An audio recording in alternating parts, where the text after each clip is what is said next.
निम्नलिखित में कौन बहुपद नहीं है? बहुपद है नहीं बोला है, बहुपद नहीं है ये बोला है। बहुपद की बहुत बड़ी सी परिभाषा हमने देखी थी, ठीक है। उस बड़ी सी परिभाषा में बहुत सारी बातें भी हमने की थी, ठीक। क्यों? क्योंकि बहुपद की जो परिभाषा बनी थी उस बहुपद में बीजीय व्यंजक की बात की थी हमने, पदों की बात की थी, गुणांकों की बात की थी, घात की बात की थी, बहुत सारी बातें हमने एक ही परिभाषा में बेसिक में समझी थी। लेकिन बिल्कुल सारांश में अगर देखा जाए कि बहुपद होता क्या है, बिल्कुल सारांश में, तो बीजीय व्यंजक तो रहेगा ही रहेगा। चलिए ठीक है, सारे बीजीय व्यंजक बहुपद नहीं होते। सिंपल सी तरीके से अगर हम देखें तो एक्स की जो घात है ना वो क्या होना चाहिए? एक्स की घात जो है, घात क्या होना चाहिए? और ऋणात्मक पूर्णांक, ऋणात्मक पूर्णांक। आई बात समझ में? और ऋणात्मक पूर्णांक होना चाहिए, ये इंपॉर्टेंट है। बस इतने में आप समझ जाएंगे कि बहुपद कौन सा है कौन सा नहीं है। पूर्णांक क्या होता है भाई? अगर आपसे केवल पूर्णांक बोला जाएगा तो मेरे ख्याल से आप सभी लोग जानते हैं कि पूर्णांक बोलते किसको है। 0, 1, 2, 3, 4 डैश डैश डैश कहाँ तक? अनंत तक, प्लस इनफाइनाइट, -1, -2, -3, -4 और dash dash dash dash minus infinite तक। ये क्या होते हैं? पूर्णांक होते हैं। नाम देखिए ना, नाम क्लियर है। पूर्णांक पूरा पूरा अंक, पूरा पूरा अंक, दशमलव वाला अंक नहीं, पूरा पूरा अंक, ठीक है ना। तो अऋणात्मक पूर्णांक होना चाहिए। देखिए, और ऋणात्मक मतलब ऋण वाले नहीं आना चाहिए, ये नहीं आना चाहिए। तो फिर क्या आना चाहिए? 0, 1, 2, 3, 4, 5 dash dash dash dash infinite तक। बात क्लियर? 0 से लेके अनंत तक कुछ भी आ सकता है, अनंत तक कुछ होता ही नहीं है। पहली बात तो मैं आपको ये बता दूं, क्यों नहीं होता भाई? फिर लिखते क्यों है अनंत? अनंत अपरिभाषित होता है, ठीक है। मैं आपसे अगर बोलूं कि अच्छा ये बताओ यार तुम, अनंत क्या होता है, तो आप बोलेंगे कि बहुत बड़ी संख्या होती है, बहुत बड़ी संख्या। तो मैंने बोला कि कितनी बड़ी संख्या, तो आपने लिखना चालू कर दिया 9, 8, 7, 6, 9, 6, 5, 4, और आपने बोला कि और भी मैं ऐसा लिखते जाऊंगा, वो सबसे बड़ी संख्या होगी। और आपने इतनी मेहनत की और मैंने बोला कि +1 कर दो इसमें, तो उससे बड़ी संख्या आ गई। तो अनंत की कोई एक परिभाषा नहीं है। अनंत क्या होता है? अपरिभाषित होता है, ठीक है ना। तो पूरा पूरा अंक होना चाहिए भाई घात में। -7, इसके साथ में x की घात क्या है? कुछ नहीं है, मतलब 0 है। इसको क्या लिख सकते हैं? -7 और x की पावर 0। x की घात 0 आ सकती है क्या? बिल्कुल आ सकती है। देखिए ना, ये सब आ सकते हैं। अच्छा, इसका मतलब ये तो बहुपद है। आपसे बोला है कि बहुपद नहीं है, ये पूछा है। y² + √2। देखिए y की पावर कितनी है? 2, और इसे यहाँ पर यहाँ पर y की पावर कितनी है? तो 0 है भाई। यहाँ पर y की पावर कितनी है? 0 है। आपको अचर की घात नहीं देखना है, बहुपद है या नहीं है उसमें। अचर की तो घात 1/2 है, उससे कोई लेना देना नहीं। अचर से कोई लेना देना नहीं है। यहाँ कोई भी वास्तविक संख्या हो सकती है। जो चर है ना, मैंने क्या बोला? x की घात, x चर अगर बहुपद में है तो x की घात देखो, y चर है बहुपद में तो y की घात देखो, t है तो t की घात देखो, ठीक है ना। तो y की घात कितनी है? 0 और 2। 0 भी हो सकती है और 2 भी हो सकती है, इसका मतलब ये भी बहुपद है। चलिए ठीक है। अब 3x की पावर 1/2, √x का मतलब क्या होता है? वर्गमूल का मतलब क्या होता है? घात 1/2, ठीक है। आप इसको ऐसा लिखो चाहे ऐसा लिखो, दोनों का मतलब एक ही है। तो घात 1/2 आना चाहिए क्या? आना चाहिए क्या? नहीं आना चाहिए भैया, यही आना चाहिए। इनमें से कोई भी एक संख्या आना चाहिए। इसका मतलब ये हमारा करेक्ट आंसर होगा। ये बहुपद नहीं होगा, ये भी बहुपद है। घात 2 है, घात 1 है और घात 0 है। तो इस प्रकार से आपको बहुपद की परिभाषा बिल्कुल आसानी से आप समझ सकते हैं, ठीक है ना।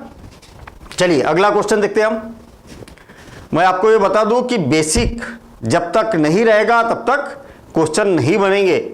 ठीक है, सिंपल सा क्वेश्चन पता लगा कि आपको जो बेसिक मालूम है, छोटा सा बेसिक मालूम है तो बन जाएगा क्वेश्चन, और बेसिक नहीं मालूम तो फिर नहीं बनेगा। ये बिल्कुल सिंपल सी बात है। इसलिए बेसिक को बहुत अच्छे से आपको ध्यान देना है। ये बहुत बढ़िया क्वेश्चन है, थोड़ा सा हटके है। हटके कैसा है? x raise to the power 3 y raise to the power 4 plus 9 x raise to the power 6 minus 8 y raise to the power 5 और प्लस 17 की घात है। सर आपने तो अभी तक हमें ये बोला था कि या तो x रहेगा या तो y रहेगा, कोई भी एक चर रहेगा, यहाँ तो दो चर है, तो बड़ी परेशानी हो गई। ऐसा तो कभी हमने बहुपद देखा ही नहीं है, यही क्वेश्चन आ रहा होगा दिमाग में। ठीक है ना, जैसे मान लिया जाए कि x की power 3 plus 5x square plus 4 ये बहुपद है। क्यों? क्योंकि इसमें क्या है, x चर है, इसलिए p of x equal to ऐसा बोल सकते हैं आप। लेकिन यहाँ तो x भी आ गया और y भी आ गया, तो ये बहुपद है कि नहीं है? चैप्टर का नाम क्या है? बहुपद। लेकिन एक चर वाले बहुपद।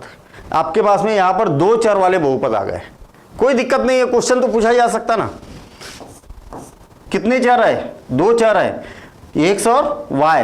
तो इसको प्रदर्शित करने का तरीका कैसा रहता है? x और y चर है ना, तो x comma y, p x comma y equal to इतना, याद रखना।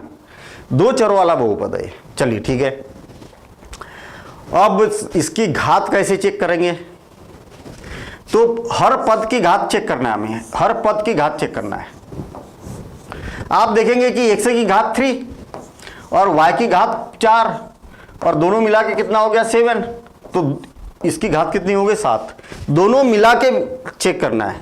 यहाँ x की पावर कितनी है 6, यहाँ y की पावर कितनी है 5, और यहाँ x या y की पावर कितनी है, x की पावर 0 और y की पावर 0 है, तो कितनी हो जाएगी?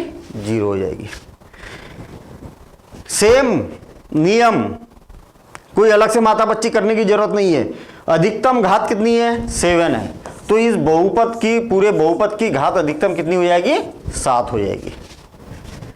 ये इंफॉर्मेशन बड़ी महत्वपूर्ण है, ऐसा क्वेश्चन पूछा जाता है। मैं आपको बता दूं कि दो चरों वाली भी बात कभी कभी वस्तुनिष्ठ प्रश्न में की जाती है। चलिए नेक्स्ट क्वेश्चन देखते हैं हम।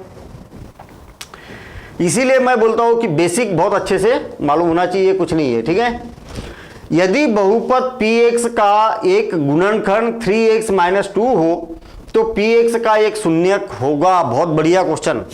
देखिए आपके पास में एक बहुपद है, और बहुपद कैसा है? कुछ गुणनखंड के रूप में लिखा हुआ है। बहुत सारे कुछ गुणनखंड है, बहुत सारे हो सकते, 2 हो सकते, 3 हो सकते, 4 हो सकते, इस प्रकार से गुणनखंड है। जिनमें से एक गुणनखंड कौन है? 3x माइनस 2 है, और बाकी के भी कुछ गुणनखंड हो सकते हैं। मान लिया जाए 2x प्लस 3, 5x माइनस 1, ऐसे गुणनखंड कुछ हो सकते हैं। क्या है ये नहीं बोला है, आपको बोला है कि कुछ गुणनखंड है, ये इनमें से एक गुणनखंड आपको ये दिया हुआ है। तो इसके शून्यक कैसे ज्ञात किए जाते हैं? जब गुणनखंड के रूप में क्वेश्चन दिया हो तो px का मान क्या रख दिया जाता है? 0 रख दिया जाता है। तो ये पूरे के इक्वल टू क्या हो जाएगा? 0 हो जाएगा। पूरे के इक्वल टू क्या हो जाएगा? 0 हो जाएगा। आई बात समझ में? जो भी बहुपद दिया उसके इक्वल टू 0 रखा जाता है। फिर जितने भी गुणनखंड है ना, 3x minus 2 is equal to 0, 2x plus 3 is equal to 0, 5x minus 1 is equal to 0, ऐसा रख दिया जाता है। तरीका नहीं मालूम तो आप, सर हमने तो ऐसा सीखा ही नहीं, और नहीं सीखा तो आप सीख लो। ठीक है ना, कहने का मतलब यह है कि जब भी गुणनखंड के रूप में बहुपद दिया जाएगा और उसके शून्यक पूछे जाएंगे तो सारे गुणनखंड के इक्वल 0 रख दो, तो आपको शून्यक पता चल जाएंगे। हालांकि ये दिया नहीं है, ये दिया नहीं है, तो इसको लिखेंगे नहीं। ठीक है ना, ये -2 लेफ्ट हैंड साइड से राइट हैंड साइड में जाएगा तो चिन्ह बदल जाता है, आपको तो मालूम ही है। ये माइनस है तो +2 हो गया, और 3 का ये गुने में इसलिए 3 गुना होता है, तो x इक्वल टू 2/3। जब भी गुने वाली संख्या लेफ्ट हैंड साइड से राइट हैंड साइड जाती है तो तिरछी होके जाती है नीचे की ओर। ठीक है, तो ये हो जाएगा 2/3। तो 2/3 कहाँ पर है? तो ये यहाँ पर है, ये इसका करेक्ट आंसर है। आई बात समझ में? तो इसका शून्य क्या होगा? ये होगा। अब एग्जाम में क्या होता है, इतनी माथापच्ची थोड़ी करना रहता है भाई। आपको ये बोला कि ये एक गुणनखंड है तो 3x - 2 = 0 रखो, तो 2 इधर गया तो 3x = 2 और x = 2 / 3। इतनी भी माथापच्ची नहीं करना है। ये इधर गया तो 2 और 3 गुना हुआ तो 2/3, तुरंत तो आंसर आ गया इसका, ठीक है ना। लेकिन ये तब आएगा जब आपको ये पूरा कॉन्सेप्ट क्लियर रहना चाहिए। तो आप ये नोट करते जाएंगे कि जब भी गुणनखंड के रूप में बहुपद दिया है और इसके शून्य ज्ञात करना है तो सभी गुणनखंड के इक्वल 0 रख लेना चाहिए। और जब ऐसा रखने पर x के जो मान आएंगे वही क्या होंगे, इसके शून्य होंगे। ऐसा आप लिख सकते हैं, ठीक है। चलिए, एक त्रिघात बोलिए चाहे घन बोलिए, बहुपद ये दिया हुआ है का एक शून्य शून्य है तो अन्य दो शून्यकों का गुणनफल होगा। बहुत मजेदार क्वेश्चन। और मैं आपको ये बता दूं कि त्रिघात बहुपद जो है ना, इससे रिलेटेड कई बार वस्तुनिष्ठ प्रश्न में क्वेश्चन पूछे जाते हैं और त्रिघात बहुपद का कॉन्सेप्ट बेसिक पूरा मालूम होना जरूरी है। तो पहले हम त्रिघात बहुपद का बेसिक देखते हैं कि त्रिघात बहुपद से रिलेटेड क्या क्या क्वेश्चन आ सकते हैं, ठीक है। मान लिया जाए कि मेरे पास में कोई बहुपद है = ax³ + bx² + cx और +d। कई बार बोला जाता है कि त्रिघात बहुपद का व्यापक रूप बताइए। व्यापक रूप क्या होता है? तो फिर ये होता है, बन गया एक क्वेश्चन, व्यापक रूप बताइए तो ये। लेकिन इसमें भी सेम ऐसी कंडीशन होती है कि a ≠ 0। क्यों? क्योंकि त्रिघात बोला है ना, त्रिघात। इस पद की घात कितनी है? 3, इसकी 2, इसकी 1, इसकी 0। जो अधिकतम घात है तो वही इस बहुपद की घात होगी। तो अधिकतम घात कितनी है? 3 है, तो त्रिघाती बहुपद हो गया। तो ये का मान 0 नहीं होना चाहिए, इसका 0 हो सकता है, इसका 0 हो सकता है, इसका 0 हो सकता है। क्लियर? ये त्रिघात बहुपद का व्यापक रूप है। शून्य कितने हो गए? त्रिघात बहुपद रहेगा तो इंफॉर्मेशन ध्यान से सुनना। एनसीईआरटी में बहुत ज्यादा डिटेल में इसको नहीं दिया है, ठीक है। पूछा जाता है और ये कॉम्पिटिटिव एग्जाम में बहुत ज्यादा पूछा जाता है, प्रतियोगी परीक्षाओं में, कॉम्पिटिटिव एग्जाम में, ठीक है। तो इस बात को अच्छे से समझना। ये त्रिघात बहुपद का व्यापक रूप है भैया ये। चलिए, कितने शून्यक हो गए इसमें? अल्फा, बीटा और गामा। इससे कंफ्यूज मत होना कि अल्फा, बीटा, गामा क्यों ले लिया। आप एबीसी लो, एबीसी इसमें आ गया इसलिए एबीसी नहीं ले सकते हम। एक्स वाई जेड लो, एक्स आ गया इसलिए हम नहीं ले सकते। इसलिए सामान्यतः मान लिया जाता है, ग्रीक वर्ड है ना, अल्फा, बीटा, गामा।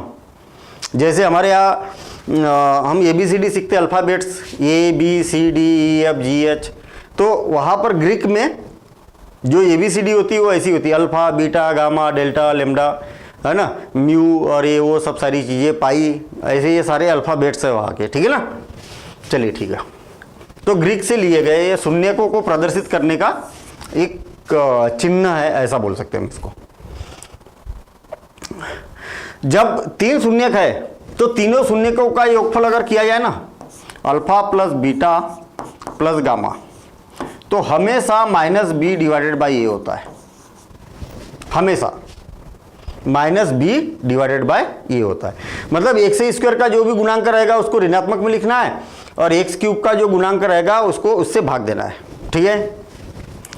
दो शून्यकों का गुणनफल, अल्फा का बीटा से और बीटा का गामा से और गामा का अल्फा से, इनका अगर गुणनफल किया जाए तो क्या होता है? c/a होता है। c/a होता है। दो का गुणनफल और फिर सबका योगफल, तो c/a होता है। और तीनों का गुणनफल alpha into beta into gamma = क्या होता है? -d/a होता है। तो ये फार्मूला है, समझ में आई बात? ये क्या है? फार्मूला है, सूत्र है।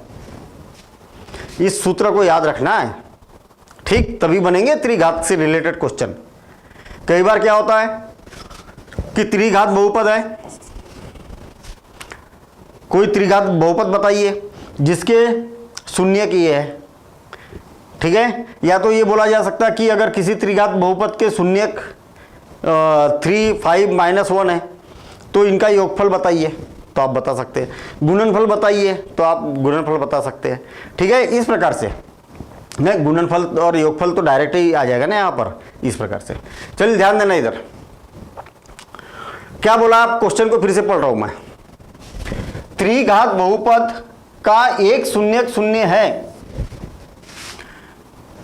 अल्फा, बीटा और गामा। गामा की जगह एक शून्यक कौन है, शून्य है, तो अन्य शून्यकों का गुणनफल ज्ञात कीजिए। अन्य कौन बचे, अल्फा और बीटा, तो दोनों का गुणनफल ज्ञात करना है। कहने का मतलब इस क्वेश्चन में अल्फा इंटू बीटा का मान ज्ञात करना है हमें। ध्यान देना, आपको बोला है कि गामा का मान 0 है। गामा का मान क्या है, 0 है। तो देखिए मैं यहां पर 0 रख देता हूं, तो ये पूरा क्या हो जाएगा, 0 हो जाएगा। गामा का मान 0 रखेंगे तो ये भी 0 हो जाएगा। क्या बचा आपके पास में, अल्फा इंटू बीटा बचा, और alpha into beta is equal to क्या बचा, C डिवाइडेड बाई ए। तो इसका करेक्ट आंसर क्या होगा, C डिवाइडेड बाई ए। ये नहीं होगा, ये नहीं होगा, ये भी नहीं होगा, और ये होगा करेक्ट आंसर। आई बात समझ में। अगर फार्मूला मालूम है तो बनेगा, नहीं मालूम तो नहीं बनेगा, फिर आप लगाते रहो कितनी भी ताकत। कॉन्सेप्ट बेसिक मालूम है तो बनेंगे, बहुत सारे क्वेश्चन बनेंगे इससे। ठीक है, यहां पर ए बी सी का मान दे दिया, आपको डी का भी मान दे दिया, और आपको बोला कि शून्यकों का गुणनफल ज्ञात कीजिए।